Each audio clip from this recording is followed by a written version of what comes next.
Hey there, group leaders. It's Scott Newman, and I'm here today to introduce you to an exciting new tool called SCBC Connect by Church Community Builder.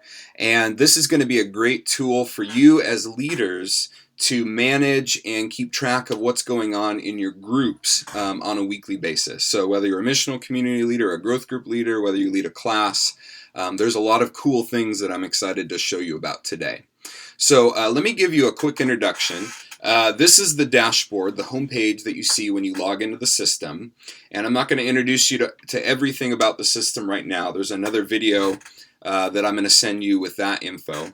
But I want to introduce you to the group leaders info. So right now I'm logged in as a test user, John Doe. And I want to say right off the bat that if you run into trouble, anything that I discussed today, or if you want to dig in deeper, you can click this gear up here. And there's really, really great help files and videos that Church Community Builder has put together to give you an introduction or a how-to about various aspects of the system. So this is a very quick sort of high-level overview, and a lot more details and specifics can be found in these help files. So I want to introduce you to that. Any groups that you're a part of are listed on the right-hand side of the screen here. And so I want to start by logging into a test group, test missional community that I've set up. So this is the group dashboard. So the group graphic, the description of what they're doing, the leadership, the info tab, messages. You can send messages to the group from this tab.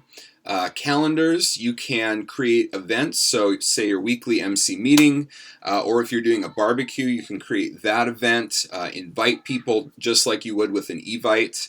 You can do all of those things through the calendar system. Files, so any files that you attach to a message, or just files, let's say, that you want to upload to the group for a study that you're doing, can go here.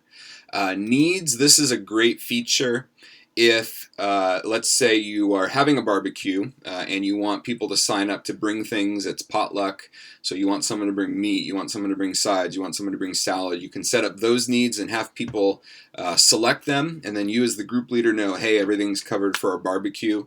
Also a meal list, a meal train. Let's say someone is they're sick or just had a baby, and you want to set up a week of meals or a couple weeks of meals and have people sign up for those. You can do that here as well. Positions and schedules will not be things that you'll be using in MCs and growth groups and classes. Those are for volunteer teams. And then participants, this is where you can update and maintain your group roster. And I'm going to show you a few more things about this in just a moment. Group actions. So this tab is up here. Edit group settings, edit participant list, any unrecorded attendance events, you can do that here.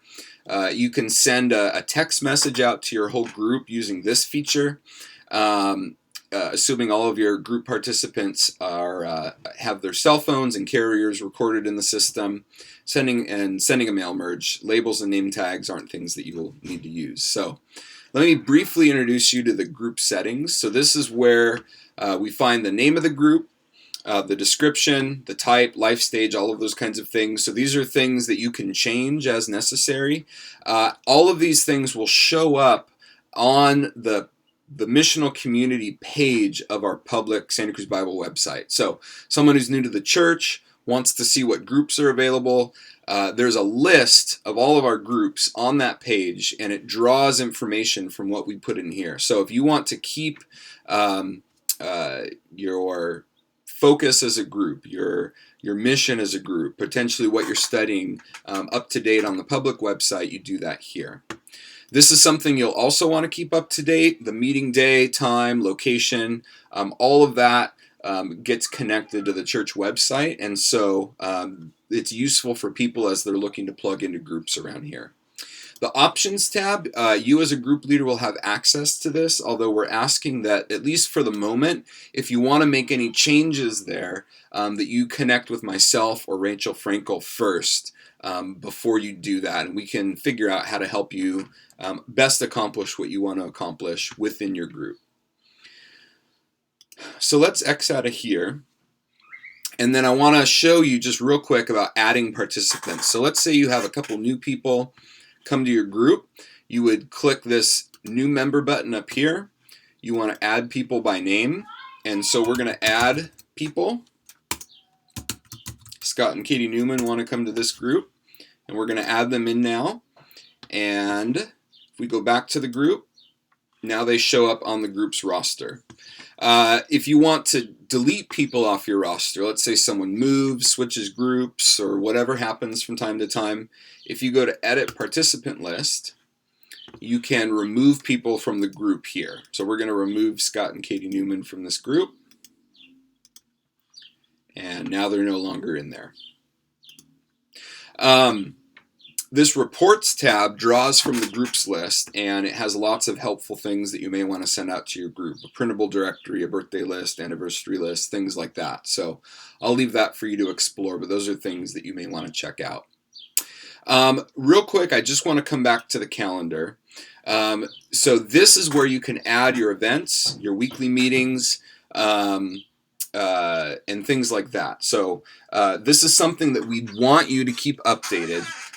One of the cool things, though, is if your group meets on campus or wants to do something on campus, you can request rooms and resources on campus for your group from the calendar here. So as you're setting up a new event, you have an option, rooms and resources not needed. This would be for like a missional community that's meeting in a home, but we still want to record that the event's happening and people are showing up and things like that.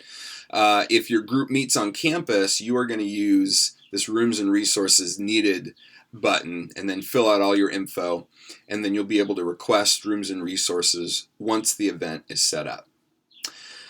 So that's a quick overview of the group's functionality. If you have any questions, again, you can talk to myself, you can talk to Rachel Frankel, you can even talk to Carol Davidson, who has been in touch with many of you over the last several months. And be sure to always check out this gear tab as well. That's a great first place to go if you have any questions about how do I do this or how do I do that.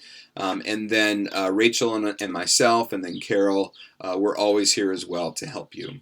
So I hope that you guys enjoy this tool as much as we've enjoyed setting it up, and I'm really excited to see how you guys are using it over the coming months and years. All right, have a great day.